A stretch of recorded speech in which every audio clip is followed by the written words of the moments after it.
Amendment of assessment जो है उसको हमें देखना है क्या है और क्या नहीं है। अमेंडमेंट ऑफ असेसमेंट का मतलब क्या है कि आपने एक दफ़ा अपनी रिटर्न वगैरह जमा करवाई, आपको असेसमेंट ऑर्डर जो है था वो इशू कर दिया गया। अब उस असेसमेंट ऑर्डर में क्या की जा रही है, तब्दीली लाई जा रही है, उसमें चेंजेस लाई जा रही हैं, ये हमारी क्या कहलाती है, ये हमारी अमेंडमेंट ऑफ असेसमेंट जो है वो कहला रही होती है, वो कंसिडर हो रही होती है। इम्पॉर्टेंट मतलब सबसे इम्पॉर्टेंट जो है इस चैप्टर में से अमेंडमेंट ऑफ असेसमेंट ही है।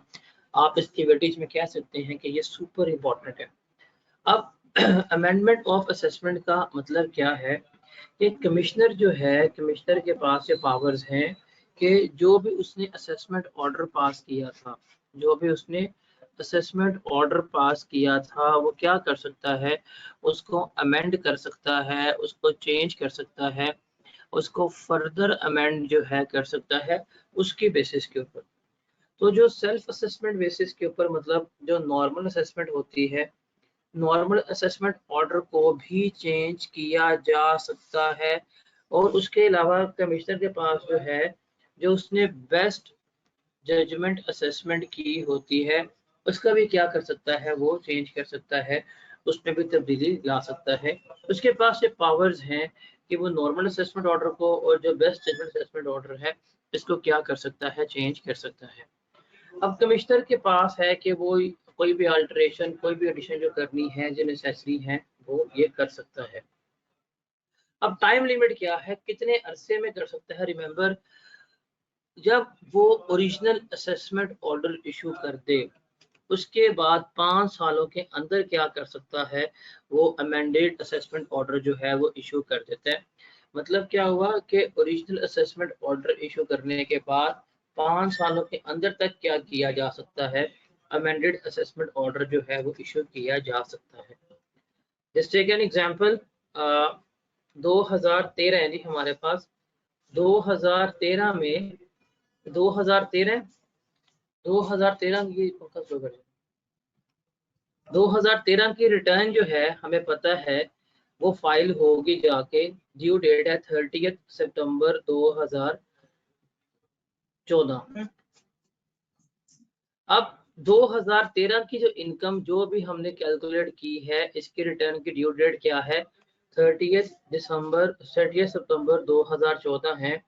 इसमें क्या करेगा, इसमें वो अपना भाईजान जो है वो अपनी रिटर्न फाइल कर रहा होगा, वो अपनी रिटर्न जमा करवा रहा होगा। अब ये रिटर्न जमा करवा दी। रिटर्न जमा करवाने के बाद ये ईयर एंड कौन सा आएगा, ये ईयर एंड आएगा 30 जून 2024। इस ईयर एंड के बाद क्या है, इसके पास 5 साल हैं। कौन कौन सा है, 15 1 16 2 17 3 18 4 19 5, मतलब 30 जून 2019 तक का टाइम है इसके पास। क्या कि जब कमिश्नर ने ये जो रिटर्न जमा करवाई थी, जब इस डेट के ऊपर रिटर्न जमा करवाई, उसने नॉर्मल असेसमेंट ऑर्डर दिया। इस असेसमेंट ऑर्डर में अमेंडमेंट करने का तक का टाइम कौन सा उसके पास, 30 जून 2019 तक का टाइम है। तो वही कहा है, देखें, from the end of financial year, ये है जी end of financial year in which the order is issued or treated as issued, मतलब जिस दिन उसने रिटर्न जमा कराई थी, ओरिजिनल ऑर्डर दिया गया था, उसके बाद क्या किया जाएगा, इनमें हम जाके यहाँ तक इस टाइम लिमिट तक क्या कर सकते हैं, असेसमेंट ऑर्डर इशू करवा सकते हैं। अमेंडमेंट असेसमेंट ऑर्डर जो है वो इशू करवाया जा सकता है। तो these are the time frames के ओरिजिनल ऑर्डर इशू होने के बाद 5 सालों तक क्या कर सकते हैं, आप उसमें अमेंडमेंट जो है वो करवा सकते हैं। अब रिमेंबर, असेसमेंट ऑर्डर इशू क्यों करेगा या क्या रीजन हो सकती हैं, तो उसके बारे में हम बात करते हैं। हम अभी जो ये बात करके आए हैं, हम इसको थोड़ा सा और एग्जाम्पलीफाई कर सकते हैं। हम इसकी मजीद एग्जाम्पल्स जो हैं वो भी ट्रीट कर सकते हैं। जैसे फॉर एग्जाम्पल मेरे माइंड में कोई एग्जाम्पल आ रही है इस टाइम लिमिट को लेके। फॉर एग्जाम्पल, इसकी बात नहीं कर रहा मैं, इसकी बात करने लगूं, ये जो हमने यहाँ पे कंसेप्ट पढ़ा है इसकी बात करने लगूं मैं। जस्ट टेक एन एग्जांपल, एक है मिस्टर ए। मिस्टर ए का टैक्स ईयर जो है वो 2015 है। अब टैक्स ईयर 2015 का मतलब क्या है, ये एंड होगा 30 जून 2015 पे जाके। अब ये 30 जून 2015 की जो रिटर्न जमा करवाएगा, जो रिटर्न सबमिट करवाएगा, रिटर्न सबमिट करवाने की ड्यू डेट क्या होगी वो हमें पता है, वो है ड्यू डेट इसकी 30 सितंबर 2015। यही है मतलब ईयर एंड के बाद अगले 30 सितंबर 2015 तक वो क्या कर सकता है, रिटर्न फाइल करवा सकता है। जैसे ही इसने रिटर्न जमा करवाई, रिटर्न जमा करवा के आएगा, रिटर्न सबमिट करेगा, तो इसको क्या कर दिया जाएगा, असेसमेंट ऑर्डर इशू कर दिया जाएगा, नॉर्मल असेसमेंट ऑर्डर। अब नॉर्मल असेसमेंट ऑर्डर क्या कर दिया गया, इस बंदे को इशू कर दिया गया, इससे रिटर्न जमा कराई, नॉर्मल असेसमेंट ऑर्डर इशू होता है। अब ये है ईयर जिसमें इसने रिटर्न जमा करवाई है। इस ईयर के बाद मतलब इस डेट के बाद ईयर एंड कब आ रहा है, ईयर एंड आ रहा है 30 जून 2016। This is the year and. इस ईयर एंड के बाद 5 साल हैं, 17, 18, 19, 20, 21।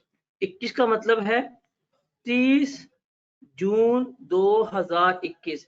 ये 30 जून 2021 तक का टाइम है कमिश्नर इनलैंड रेवेन्यू के पास। वो क्या करेगा, वो मिस्टर ए को कह सकता है कि जो तुमने टैक्स ईयर 2015 की रिटर्न जमा कराई थी उसका ये असेसमेंट ऑर्डर था, वो उसमें अमेंडमेंट करवाना चाहता है, तो ये टाइम है उसके पास करने का। इस टाइम तक वो क्या कर सकता है, अमेंडमेंट कर सकता है, बिकॉज ओरिजिनल ऑर्डर ये था, ओरिजिनल ऑर्डर का ईयर एंड ये आया, ईयर एंड के बाद अगले 5 साल तक क्या किया जा सकता है, ये इशू किया जा सकता है। Got it. अब पेपर में आपको सवाल बता देगा, वो पेपर में सवाल कह देगा, फॉर एग्जांपल टैक्स ईयर 2017 था, टैक्स ईयर 2017 में कोई मिस्टर ए बी सी था, इसने टैक्स ईयर 2017 की रिटर्न जमा करवाई 1 सितंबर 2017 को, और जब इस रिटर्न जमा करवाई तो इसको नॉर्मल असेसमेंट ऑर्डर जो है वो पास कर दिया गया। अब वो कहेगा कि कमिश्नर चाहता है कि वो उसको अमेंडेड असेसमेंट ऑर्डर पास करे 25 जून 2024 को। क्या ये अगर वो नोटिस पास करेगा, is that notice is valid और नॉट, ये वो हमसे पूछेगा कि अगर वो नोटिस पास कर रहा है क्या ये नोटिस वैलिड होगा भी कि नहीं होगा, इसके बारे में हमें पूछेगा। अब ये सिनेरियो है, ये पास्ट पेपर का सवाल बता रहा हूँ। अब ये पेपर में सवाल आता है, बच्चे ब्लैंक आउट हो जाते हैं, फोत हो जाते हैं कि यार इसने पता नहीं कौन सी अनहोनी बात सुन ली है। देखो उसने सिनेरियो बताया, हमने सिनेरियो रीड करना है, मुझे रूल याद रखने हैं।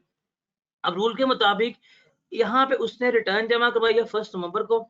अब ईयर एंड उसका क्या बन रहा है, इसका ईयर एंड बन रहा है जाके हमारा, अगर आप देखें ईयर एंड है 30 जून 2018, जिस महीने असेसमेंट ऑर्डर इशू हुआ। असेसमेंट ऑर्डर इशू होने के बाद ईयर एंड कौन सा है, 30 जून 2018। इसके बाद 5 साल है, 19, 20, 21, 22, 23। इसका मतलब कमिश्नर के पास टाइम लिमिट है जी 30 जून 2023 तक की। वो 30 जून 2023 तक क्या करवा सकता है कि यहाँ पे जो उसने नॉर्मल असेसमेंट ऑर्डर पास किया था 2017 की रिटर्न का, उसको अमेंड करवा सकता है। टाइम लिमिट थी 30 जून 2023 और कमिश्नर ऑर्डर इशू करना चाह रहा है 25 जून 2024 को। ये तो टाइम बार्ड हो गया ना। अब वो अगर नोटिस इशू कर भी देगा तो ये वैलिड नहीं रहेगा, ये क्या कहलाएगा, इनवैलिड कहला रहा होगा। Is that clear? तो this is the line, this is the scenarios which are expected to be, जो आपको पेपर में गिवन होते हैं कि क्या मतलब है और क्यों नोटिस वैलिड है और क्यों नोटिस वैलिड नहीं रहेगा।